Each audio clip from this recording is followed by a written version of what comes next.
भाई पता चल चुका है क्यों आप इंश्योरेंस में पैसा नहीं कमा पा रहे हो, क्यों आपकी एमडीआरटी नहीं हो पा रही है।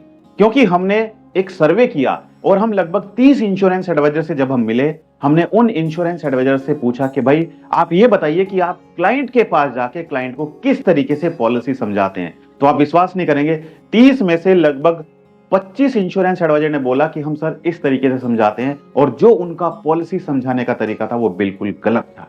तो 90% इंश्योरेंस एडवाइजर ये गलती करते हुए आ रहे हैं आज तक, उनका पॉलिसी समझाने का तरीका ही बिल्कुल गलत है। और यही कारण है जब आप क्लाइंट को पॉलिसी समझा के आ जाते हो और क्लाइंट कहता है बाद में मुझे जरूरत नहीं है पॉलिसी की, मुझे पॉलिसी नहीं चाहिए, यही एक कारण है जो आपकी पॉलिसी सेल नहीं होती है।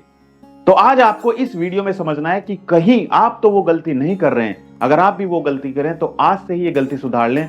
तो आप देखिए कि इस 2025 में किस तरीके से आप अपने बिजनेस को ग्रो करेंगे, आपकी इंश्योरेंस पॉलिसी अपने आप बिकेगी, क्लाइंट आपसे इंश्योरेंस पॉलिसी खरीदेगा। तो नमस्कार दोस्तों, मैं अमित त्यागी, आप सभी का स्वागत है हमारे YouTube चैनल में।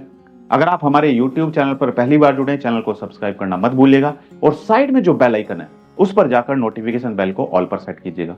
और अगर आप हमारी वीडियो हमारे फेसबुक पेज पर देख रहे हैं, हमारे फेसबुक पेज को लाइक कीजिए, फॉलो कीजिए और शेयर जरूर कीजिएगा, खासकर डेवलपमेंट ऑफिसर और CLI या प्राइवेट कंपनी में काम करने वाले सेल्स मैनेजर जिनके पास 100-200 एडवाइजर हैं। इस वीडियो को उनके साथ में जरूर शेयर करें, क्योंकि मैं जानता हूं आपका एडवाइजर भी यही गलती करता हुआ आ रहा है आज तक। इसीलिए आपका एडवाइजर आगे नहीं ग्रो कर पा रहा है, आपका एडवाइजर इंश्योरेंस पॉलिसी नहीं बेच पा रहा है।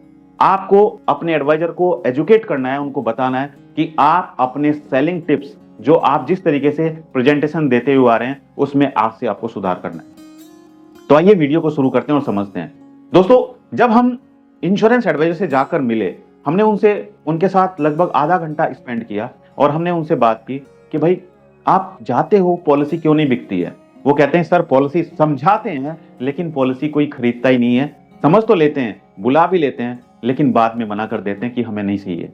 क्या उसको जरूरत नहीं है इंश्योरेंस की? उसको जरूरत है, लेकिन उसने इंश्योरेंस पॉलिसी आपसे नहीं खरीदनी है, वो किसी और एडवाइजर से खरीद रहा है। उसका यही कारण है कि आप उसको वो चीज नहीं दे पाए जो उसको जरूरत थी, आप उसको वो चीज नहीं बता पाए जो उसको चाहिए थी एक्चुअल में। और आपको मुझे कमेंट करके बताना है कि कहीं आप तो ये गलती नहीं कर रहे। अगर आप भी ये गलती कर रहे हैं तो आज से ही गलती में सुधार करना है। दोस्तों, आप इंश्योरेंस एडवाइजर क्या करते हैं, अपने मोबाइल को उठाते हैं क्लाइंट के पास जाके। जब मोबाइल को आप उठाते हैं और यहां पर सबसे पहले मैं स्क्रीन रिकॉर्डिंग ऑन कर देता हूं। स्क्रीन रिकॉर्डिंग हमने ऑन कर दिया है। आप क्या करते हो, आप क्लाइंट के पास जाते हो और मोबाइल उठाने के बाद क्लाइंट को प्रीमियम कैलकुलेट करके बताते हो। क्लाइंट को बताते हो कि सर इतना पैसा देने के बाद आपको इतना पैसा मिलेगा। और ये आपकी सबसे बड़ी गलती है। हम एक्चुअल में क्लाइंट की जो नीड है उसको एनालाइज नहीं कर पाते हैं, क्लाइंट की जरूरत को नहीं समझ पाते हैं। साइड में आप देख सकते हैं स्क्रीन रिकॉर्डिंग मैंने ऑन कर दिया है। जिन हम 30 एडवाइजर से मिले उनसे हमने पूछा कि भाई न्यू एंडोमेंट प्लान को अगर आप बेचते हैं तो किस तरीके से आप बेचेंगे। तो उनका बेचने का तरीका क्या था दोस्तों, सिंपल, कैलकुलेटर ओपन किया, यहां पर उन्होंने क्लाइंट का नाम डाला, ठीक है। उसके बाद क्लाइंट की एज डाली, मान के चलते हैं क्लाइंट का नाम दीपक है और एज है 35 साल। क्लाइंट से उन्होंने पूछा कि कितने साल के लिए पॉलिसी चाहिए। मान के चलते हैं क्लाइंट ने बोला कि मुझे 21 साल के लिए पॉलिसी चाहिए, तो उन्होंने 21 साल यहां पर एंटर कर दिया और नीचे जाके उन्होंने क्या किया, कैलकुलेट कर लिया प्रीमियम, या ज्यादा से ज्यादा उन्होंने क्या किया, यहां पर राइडर सेलेक्ट कर लिया, accidental death and disability benefit rider, और नीचे प्रीमियम कैलकुलेट कर दिया। यहां पर सम एश्योर्ड उन्होंने एंटर किया 5 लाख, राइट, 5 लाख एंटर किया और नीचे कैलकुलेट कर दिया। कैलकुलेट करने के बाद दोस्तों प्रीमियम निकल कर आ गया। तो वो क्लाइंट के पास जाने के बाद क्लाइंट को कैसे समझाते हैं वो समझिए। वो कहते हैं कि सर आपके लिए एक पॉलिसी है बहुत बढ़िया, जिस पॉलिसी में आपको प्रीमियम पे करना है हर साल। ईयरली प्रीमियम आपका है, पहले साल आपको 26,124 रुपए पे करना है और उसके बाद आपको 25,561 रुपए पे करना है, और सर आपको 21 साल तक पैसा पे करना है, और 21 साल के बाद जाके आपको 10,22,000 रुपए मिल जाएगा मैच्योरिटी पर। एक बार फिर बताना चाहता हूं, ये एजुकेशनल वीडियो है, इसमें जो मैच्योरिटी अमाउंट बताया जा रहा है ये गारंटेड नहीं होता है। Maturity amount sum assured plus bonus plus final addition bonus के अकॉर्डिंग मिलता है। सम एश्योर्ड गारंटेड होता है लेकिन बोनस गारंटेड नहीं होता है, ये फ्लक्चुएट होता रहता है कंपनी की परफॉर्मेंस के अकॉर्डिंग, राइट। तो ये जाके आप क्लाइंट को बताते हो कि सर आपको इतना पैसा 21 साल तक पे करना है और 21 साल के बाद जाके आपको इतना पैसा मिल जाएगा। तो क्लाइंट कहता है कि ठीक है चलो मैं सोच के बताऊंगा। एक्चुअल में क्या इस पॉलिसी में सिर्फ यही बेनिफिट है? आप बहुत बड़ा बेनिफिट मिस कर रहे हो दोस्तों, और ये है जो आपने अभी पॉलिसी कैलकुलेट करते हुए यहां पर एडीडीबी राइडर ये सेलेक्ट किया। देखो, ये देख सकते हैं आप, accidental death and disability benefit rider. आपको इसका मतलब ही नहीं पता है कि एडीडीबी राइडर है क्या। क्या आप ये गलती कर रहे हो, आप इसके पूरे बेनिफिट क्लाइंट को नहीं बता पा रहे हो? मैं समझाता हूं आपको पॉलिसी किस तरीके से समझानी है। आपको पॉलिसी समझानी है कि सर देखिए, हमारी जो पॉलिसी है न्यू एंडोमेंट प्लान, इस प्लान में सर बहुत सारे बेनिफिट है। देखो, इस पॉलिसी में आपको सम एश्योर्ड 5 लाख का, यानी कि 5 लाख का आपका इंश्योरेंस है। साथ साथ सर इसमें आपका एक्सीडेंटल कवरेज भी है और डिसेबिलिटी बेनिफिट भी है। एक्सीडेंटल कवरेज भी आपका 5 लाख का होगा सर, अगर पॉलिसी पीरियड के बीच में भगवान ना करे एक्सीडेंटल डेथ हो जाती है और आपने accidental death and disability benefit rider लिया है दोस्तों, तो क्लाइंट को 5 लाख रुपए एक्सीडेंटल डेथ के तौर पे अलग से मिलेंगे। और उसके बाद अगर क्लाइंट डिसेबल हो जाता है, डिसेबल होने की क्या कंडीशन है वो भी हम आगे डिस्कस करने वाले हैं। ये क्लाइंट के साथ में आप शेयर जरूर करेंगे, क्लाइंट से डिस्कस जरूर करेंगे। सर अगर कोई भी व्यक्ति परमानेंट डिसेबल हो जाता है तो उस केस में जो आगे के प्रीमियम है वो सारे प्रीमियम माफ हो जाएंगे, कोई पैसा पे नहीं करना पड़ेगा। और एलआईसी जितना भी उसका एक्सीडेंटल सम एश्योर्ड है उसको इक्वली डिवाइड कर देगी 1 साल में, यानी कि 12 महीने तक उसको हर साल पे करेगी। यानी कि अगर उसका सम एश्योर्ड 12 लाख है तो उसको 1 लाख रुपए हर साल मिलता रहेगा 10 साल तक। तो हम ये चीज नहीं बता पाते हैं क्लाइंट को। हमें accidental death and disability benefit को समझना बहुत जरूरी है। ये बेसिक जो प्लान था ये तो कोई भी समझा देगा, पहले हमें समझना है accidental death and disability benefit क्या है। दोस्तों राइडर, पहले हम समझिए राइडर क्या है। राइडर का मतलब होता है दोस्तों एडिशनल, यानी कि एक्स्ट्रा बेनिफिट, यानी कि जो बेस पॉलिसी में आपको बेनिफिट मिल रहे हैं वो तो मिलते ही रहेंगे, इसके साथ साथ आपको एडिशनल एक्स्ट्रा बेनिफिट मिलेंगे। एक्सीडेंटल बेनिफिट का मतलब क्या है? सिर्फ रोड से जाते हुए एक्सीडेंट हो जाता है, यही नहीं है इसका मतलब। इसका मतलब है दोस्तों, अगर बाथरूम में कोई नहा रहा है और वो स्लिप हो जाता है तो वो उसकी डेथ हो जाती है, वो भी एक्सीडेंटल डेथ में आता है। अगर कोई सीढ़ियों से चढ़ रहा है, चढ़ते चढ़ते उसको हार्ट अटैक आ जाता है और वो ऑन द स्पॉट उसकी डेथ हो जाती है, वो भी एक्सीडेंटल डेथ में आता है। या कोई जानवर हमला कर देता है, वो भी एक्सीडेंटल डेथ में आता है। और अगर कोई भारी वस्तु उसके ऊपर गिर जाती है, व्यक्ति के ऊपर, और उसकी डेथ हो जाती है, वो भी एक्सीडेंटल डेथ में आता है। यानी कि अनफॉर्चुनेट अगर कोई भी होता है इनमें से जो मैंने आपको बताया, वो एक्सीडेंटल डेथ में आता है।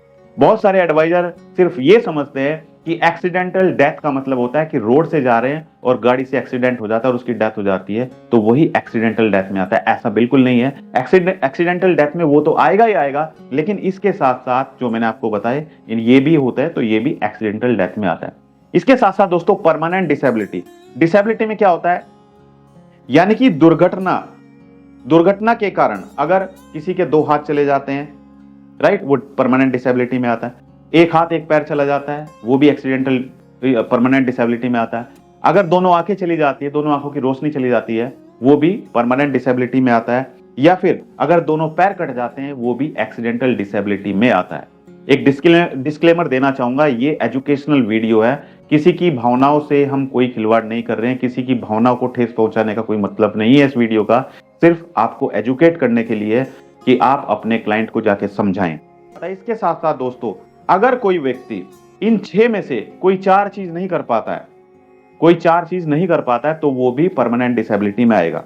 क्या क्या? ड्रेसिंग, यानी कि खुद से कपड़े नहीं पहन पा रहा है, खुद के कपड़े नहीं उतार पा रहा है।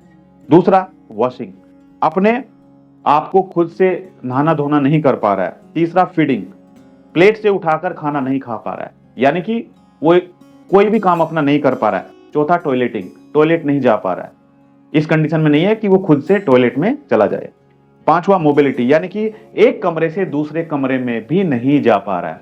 और दोस्तों 6ठा है ट्रांसफरिंग, यानी कि बेड से व्हीलचेयर और व्हीलचेयर से बेड पर नहीं जा पा रहा है। तो इन 6 में से अगर 4 किसी भी व्यक्ति के साथ होती है और उसकी डेथ नहीं होती है, या उसके दोनों हाथ दोनों पैर नहीं जाते हैं, अगर इन 6 में से 4 होती है, तो भी वो परमानेंट डिसेबिलिटी में ही काउंट होगा।